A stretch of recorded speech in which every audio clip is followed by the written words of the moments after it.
Hi, this is Mitchell Sigman for Acoustica Zeros and Ones blog, and it is Super Synth Friday.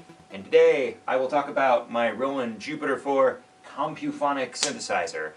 This is a vintage beast from 1978, and it is 4-voice polyphonic, meaning you can press 4 notes at once, and it has sound storage of a whopping 8 user programmable memories and another 10 factory presets with really dumb names that don't sound anything like the actual sound they're supposed to be, such as piano. Wow, it's so lifelike. Or trombone. Actually, it's not too far off. There's also this song called The Force, which is really funny. Yeah, that sounds exactly like The Force. I don't know what The Force sounds like. Anyway, back in 1978, if you wanted a programmable polyphonic synthesizer, you only had 2 other options, which would be the Sequential Circuits Prophet 5. Hey, here's a picture of one now. Or the Oberheim OBX. Hey, here's a picture of that now. And these synths were really, really awesome, but they were also somewhere around $4 grand, which in 1978 dollars is like $1 billion. The Roland Jupiter-4, meanwhile, could be had for a mere $28.95, which is still tons of money, and again, in 1978, can you imagine spending that kind of money? It had its limitations, but it's really a great synth. The best thing about it is that there are no chips and no digitally controlled oscillators or anything like that. It's all discrete analog, and what that means in English is it's kind of raunchy and unruly sounding in a way that most synths aren't. So it's got a unique sound to it. I think a lot of people sort of look down on Jupiter-4s because they probably haven't seen or played one, and on paper it doesn't look very impressive because, as mentioned, it can only play 4 notes at a time, so not a ton of polyphony, and also it's only 1 oscillator per voice. But that's pretty well offset by the fact that it has a sub-oscillator. Here it is without the sub-oscillator, and here it is with the sub-oscillator. And here it is with the ensemble chorus effect, which is really good. It has no knobs or anything, just on-off, but it's beautiful.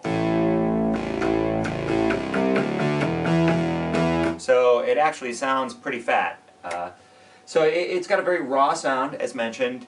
I think a lot of people tend to see this, and then they see Juno 6s and 60s and 106s and say, well, that plays 6 notes at a time and has more features, so it must be better.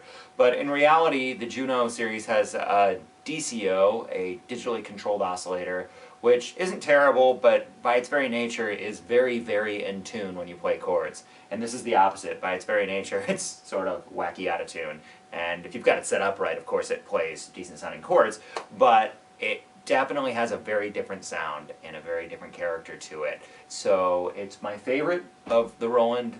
Actually, pretty much any Roland synth, it's my favorite. And it sounds cool, and it does lots of wacky things because it's sort of from the old Japanese, we're making these crazy synthesizers and we're not quite sure what we're doing yet era. And it's really a load of fun, and if you can get your hands on one, I strongly recommend it. Here's some nifty sounds that it can make.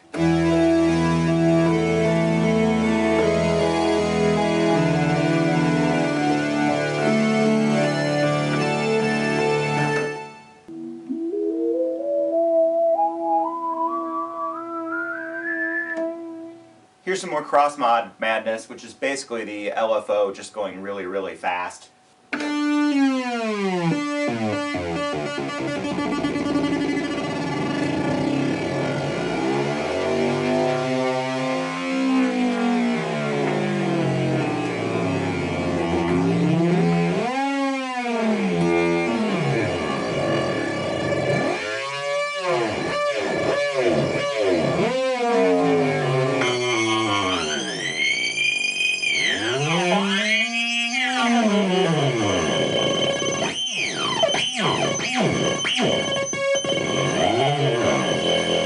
Hours of fun.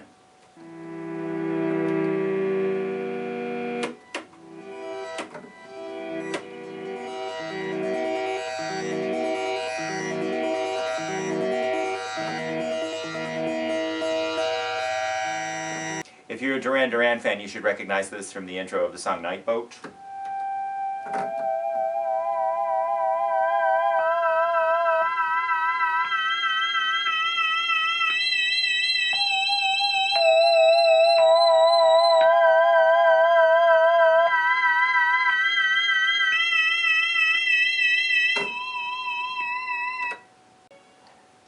you're a Human League fan, you should recognize this from the intro of their song Seconds.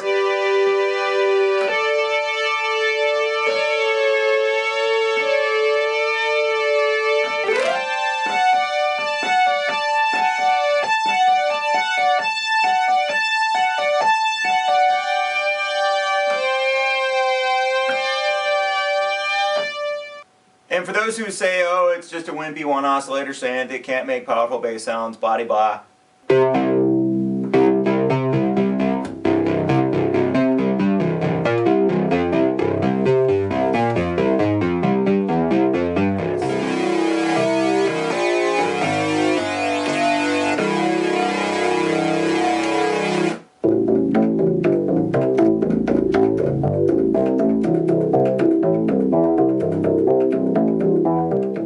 Well, that was my quick little run through of the Roland Jupiter-4. It is awesome. You should get one if you can. This is Mitchell Sigman for Acoustica Zeros and Ones blog.